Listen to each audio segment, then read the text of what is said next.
Hola, hola, hola, hola, gracias por conectarse, gracias por seguirnos. Está como siempre Anabel Hernández, la periodista de investigación, una de las periodistas más destacadas de México. Anabel, gracias por conectarte en breve. No, ¿Qué, al es- contrario, con mucho gusto. Un saludo al auditorio. ¿Qué está pasando, Anabel? ¿Por qué Estados Unidos está moviendo tanto las aguas? Pareciera que están conformando una estrategia hacia dónde. Recapturan al Mini League, sueltan a Ociel Cárdenas. Pareciera que está soltando sueñuelos por varios puntos. Bueno, habría que poner cada cosa en su justo tiempo y dimensión. Ociel, la información que yo tuve es desde hace más de un mes de que había sido liberado y de que iba a ser extraditado a México. ¿Por qué tardó tanto la extradición? Eso a mí no me queda claro. Pero es una decisión, dijéramos, tomada hace un mes, mes y medio. O sea, ya tiene mucho tiempo. Ahora se da en este momento, pero ya es una decisión que se había tomado antes. Y en el caso de Minilic, pues todavía falta realmente saber exactamente qué es lo que pasó, cuál es la verdadera razón por la cual lo volvieron a reaprender. Curiosamente, la presidenta Claudia Sheinbaum había dicho el sábado, salió de las noticias, en entrevistas rápidas que le hicieron colegas, ella confirmó que efectivamente Minilic había sido reaprendido y había prometido que supuestamente el secretario de Seguridad Pública iba a dar información al respecto. Que yo sepa, no dio nada. El único que ha hablado al respecto y bastante escuetamente es Gertz Manero, el procurador general, el fiscal general, que ha dicho que pedirán la extradición de Minilic para llevarlo a México, pero no es claro todavía realmente cuáles son las circunstancias. Por el lado del gobierno de Estados Unidos también llama la atención que no haya ningún comunicado oficial.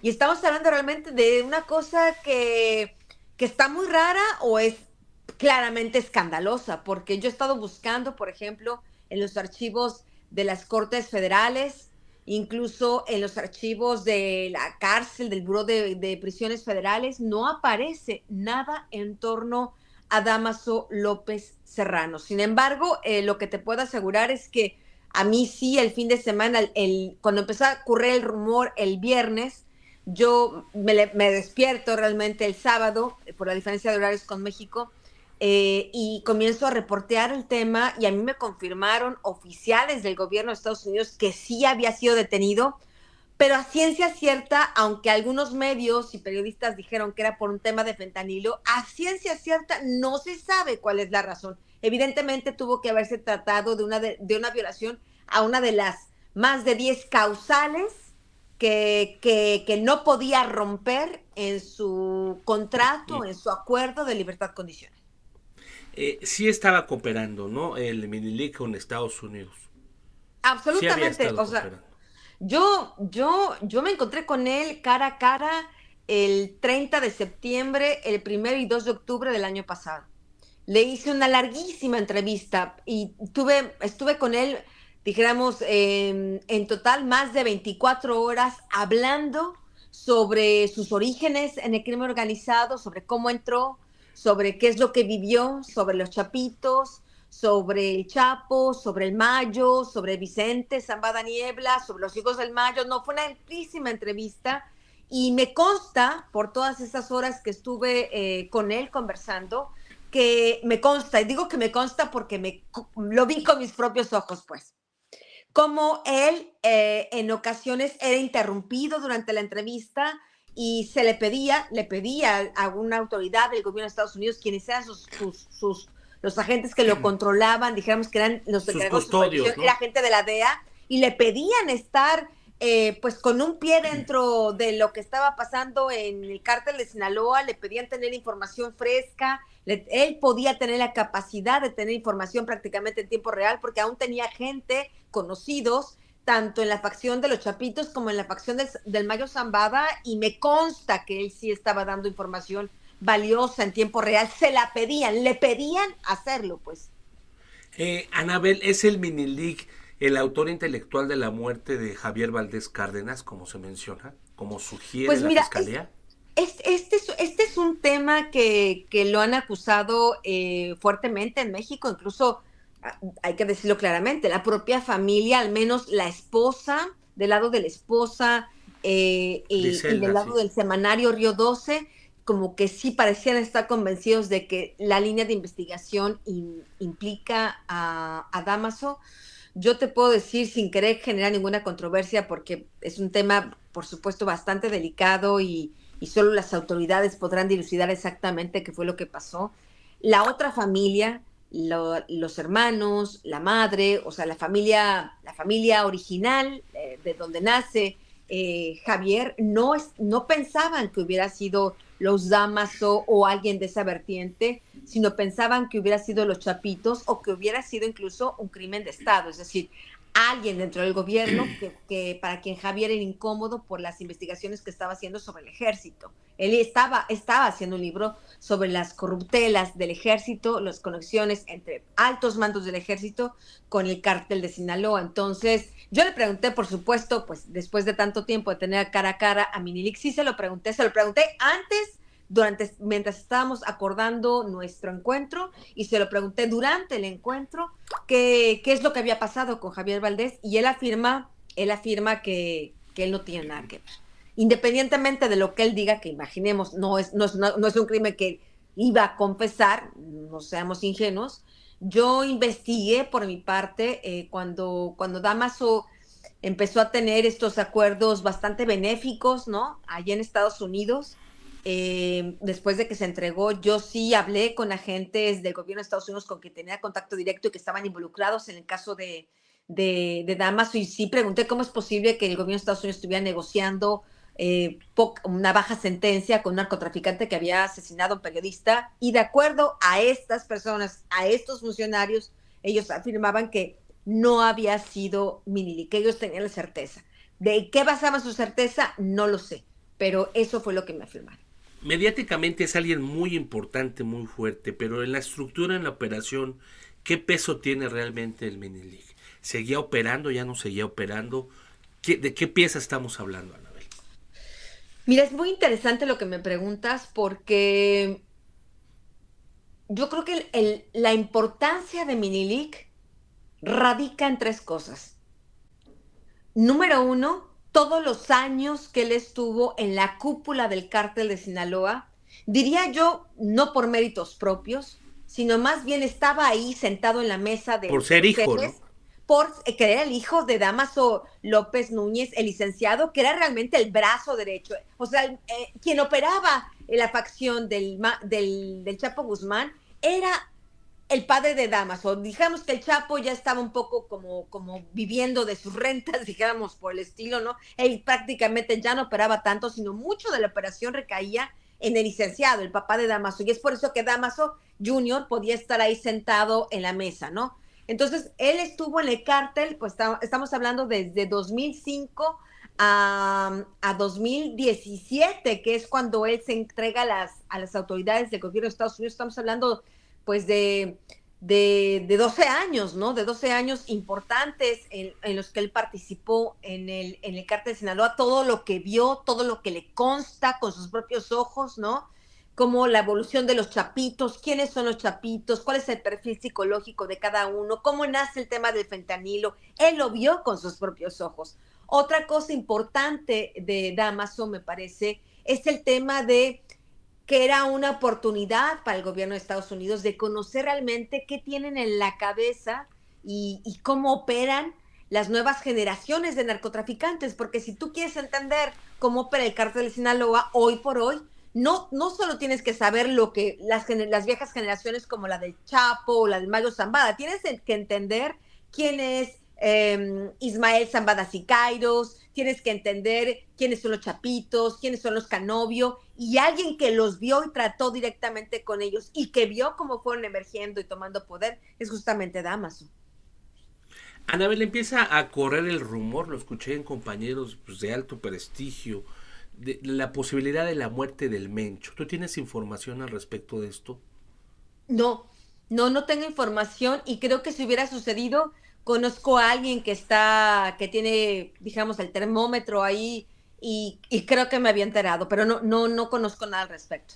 Al momento no tienes información. No, no, no. Y creo que si hubiera sucedido lo tendría, pero puedo comenzar a indagar. ¿De cuándo surgió esta noticia? Lo escuché en compañeros importantes en la última semana. Ah, no. Entonces no sabría. En Sinaloa se cumplen ya 100 días, Anabel. ¿Qué panorama existe? ¿Hacia dónde van? ¿Están avanzando realmente los chapitos? ¿O el gobierno los está dejando mátense solos? ¿Qué está pasando ahí? Bueno, en primer lugar habría que decir que la estrategia de Claudia Sheinbaum en materia de seguridad en Sinaloa ha fracasado rotundamente. Que esta presencia de Omar García Harfuch ha hecho el ridículo prácticamente, ¿no? Los operativos que estuvieron haciendo cuando Harfuch estuvo allá, debo decirlo con toda claridad porque tengo la información precisa por parte de incluso de gente del gobierno de Claudia Sheinbaum, fueron puntos, investigaciones del gobierno de Estados Unidos. Recordemos que Claudia decide mandar, ¿no?, a este supuesto Batman, ¿no?, ahí a Le Sinaloa. dicen el Después, Batman ahora, ¿no? El pues Batman. no sé si el Batman o más bien el Guasón. Yo pienso que es el Guasón y tengo elementos para decir que es el Guasón. Pero bueno, eso es otro debate. Pero el punto es que justamente había venido la amenaza de Donald Trump de la invasión suave a México, había venido la amenaza de eliminar el Tratado de Libre Comercio si nos separaba la producción y tráfico de fentanilo. Es decir, había un montón de amenazas que ya había proliferado Donald Trump y súbitamente Claudia decide mandar a García Harfuch ahí a Sinaloa y este tipo dice que no se irá mientras no se resuelve el problema, ya mintió, o sea, ya se fue, ya dejó la plaza, ahora tengo entendido, estaba leyendo que regresó, pero pues que nada más para hacer el ridículo, ¿no? Y todos estos objetivos, por ejemplo, el cargamento de más de 1,000 kilos de pastillas de fentanilo, estas piezas importantes de algunos miembros de la facción las facciones que están en disputas ahí en Sinaloa, todo eso no son acciones de Claudia Sheinbaum, todo eso no son las grandes estrategias de inteligencia y todo eso, no, todo eso fue por orden del gobierno de Estados Unidos, un poco para poner a prueba a Claudia y a su gente de seguridad en México, de a ver si de verdad querían cooperar, como Claudio estaba diciendo, no señor, vamos a cooperar, no se enoje, vamos a cooperar. Bueno, pues les pusieron ya la prueba y por eso hicieron esas cosas, pero porque si ves después de eso, pues ya prácticamente pues no pasó nada. Eran algunos golpes ahí instruidos por el Departamento de Justicia, por las áreas de inteligencia del gobierno de Estados Unidos, pero en realidad en materia de violencia pues no ha disminuido nada. Nadie puede decir, honestamente, o sea, que no nos digan tonterías, para no decirlo de otra manera, ¿no? Que nadie nos diga tonterías, decir, disminuido los muertos cuando tienes esa cantidad de desaparecidos, ¿no? Tú no puedes decir, ya disminuimos la violencia cuando tienes esa cantidad de desaparecidos. O sea, ¿a quién quieren ver en la cara de tontos, no? Como se vive en Culiacán, te lo dice la gente todos los días, ¿no? Viven encerrados en sus casas, la gente no va a las escuelas, la gente no se siente cómoda andando en la calle, hay amenazas en los aeropuertos de Culiacán y Manzanillo, muchos vuelos cancelados, o sea, ese lugar parece tierra de nadie, ¿no? Por desgracia. Es tierra de nadie, Sí. Anabel. Sé que te tienes que ir. Finalmente, Anabel, estamos a unas semanas ya del arribo de Donald Trump. Como que no, sí estamos midiendo lo que viene con él, qué viene por lo menos en materia de seguridad. ¿Ves una sacudida fuerte, por lo menos en los primeros días del arribo del neoyorquino? Mira, yo pienso, tuve la oportunidad de conocer a gente cercana a él en Texas hace poco más de un mes. Y pues estas personas lo que estaban señalando es que pues estarían pensando, han planteado ya al interior de este equipo que se está conformando operaciones especiales, le llaman así, en México, entre fuerzas del orden o fuerzas militares del gobierno de Estados Unidos presionando al gobierno de México de cooperar. O sea, no es que lleguen y nos invadan, sino apretando la tuerca, ¿no? Para que el gobierno de México ceda y les permita operar. Recordemos que López Obrador le cerró la puerta de las narices, ¿no? Lo cual, pues, levantó más que muchas sospechas en Estados Unidos de esta actitud de López Obrador, La propia Claudia Sheinbaum al principio, esa era misma su posicionamiento. Ahora ya cambió, ahora que Donald Trump empezó a amenazarla, Claudia empezó a ceder, a ceder. Yo veo realmente una situación donde estará el gobierno de Donald Trump realmente con la espada de Damocles aquí. No olvidemos que tienen allá en Estados Unidos al Mayo Zambada, tienen a Ovidio, tienen a Joaquín, que pues no solo les consta la corrupción del pasado, porque esta corrupción, colusión entre el gobierno federal y los carteles siempre ha existido, sino tienen tienen los hilos de la madeja de la corrupción, de la colusión, de la protección que hubo en el primer sexenio de la llamada 4T, en el gobierno de López Obrador. Imagino que eso, el Donald Trump, toda esa información la estará utilizando, ya sea o para procesar políticos de Morena, si Claudia Sheinbaum no se porta bien, o para estar presionando a Claudia Sheinbaum, pues con, ahora sí como se dice coloquialmente, con el petate del muerto. Yo creo que en un principio habrá mucha tensión y mucha presión.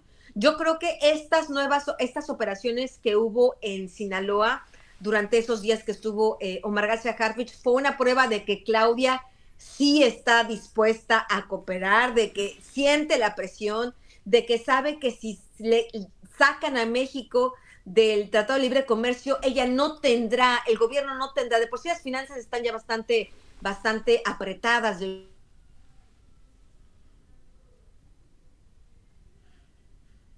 Se nos fue la conexión con Anabel Hernández, pero bueno, es parte de la entrevista que nos dice. Gracias, conéctate aquí para...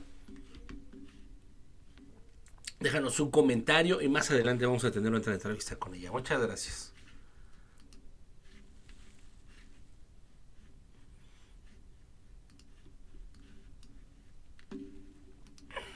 Gracias, esto es en breve.